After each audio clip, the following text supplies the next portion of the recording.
Au lendemain des élections législatives et régionales du 29 avril, avec la myriade d'anomalies soulevées par certains candidats à travers le pays, le parti au pouvoir a inondé les médias dans une défense soporifique.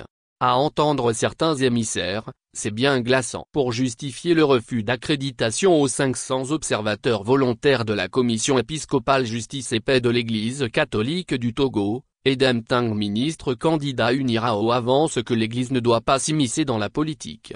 Une réaction qui montre clairement la posture étriquée de certains membres du parti UNIR, très peu à l'aise dans leur rôle. C'est l'Église ou les citoyens membres de l'Église? Vous avez fait vos études où? Qu'est-ce qui vous passe par la tête souvent? Monseigneur peut être le président de la CVJR qui a tranché les crimes et atrocités politiques. Il suffit d'avoir un poste de responsabilité de ce pays et vous prenez la place de Dieu. Ce Dieu lui-même est trop patient, sinon point. Fulmine pasteur Edo Komi, acteur de la société civile, candidat également aux élections, et un autre concitoyen d'Asséné. C'est une lecture très erronée. L'Église a été appelée à résoudre des problèmes créés par les politiques. C'était quoi alors? Nos grands frères doivent arrêter cette mauvaise communication.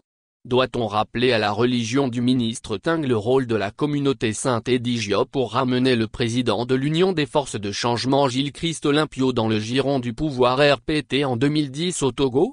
Une maladresse peut cacher une autre. Au moment où Edem Ting cherchait ses mots sur les ondes de Canal FM, Myriam Dossou, une autre candidate UNIR, Golfe des Rails sur Victoire FM. Il faut avoir le courage de le dire. La population ne voit aucun signe de développement des communes détenues par les maires de l'opposition. C'est pourquoi le peuple n'a pas voulu confier sa destinée aux mains de ces messieurs. Si quelqu'un va dans un autre pays et revenir, il va s'en rendre compte que le Togo se développe considérablement. Une contre-vérité flagrante à travers les communes Golfe 5 et Golfe 7 à Lomé. Les faits sont bien têtus. Golfe 1, Golfe 2, Golfe 4 sont bien en sont la belle illustration de prouesse des communes dirigées par l'opposition. Plus loin, celle qui cumule son poste de directrice générale de l'Institut national d'assurance maladie, INAON, avec le ministère du Développement à la base, de la jeunesse et de l'emploi des jeunes, trouve que le dédoublement de la nationale N-1 nécessite de gros moyens. Le pays comme Togo n'a pas de ressources minières pour, et aussi des projets pareils demandent études de terrain,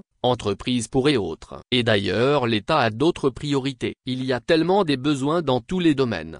Une démission assumée comme toujours devant les réalités du pays. On se demande dans quel Togo vit Dame Dossou. Le dédoublement de la route Lomé 5 s'est fait partie des promesses contenues dans le programme 20 plus de fort en 2005.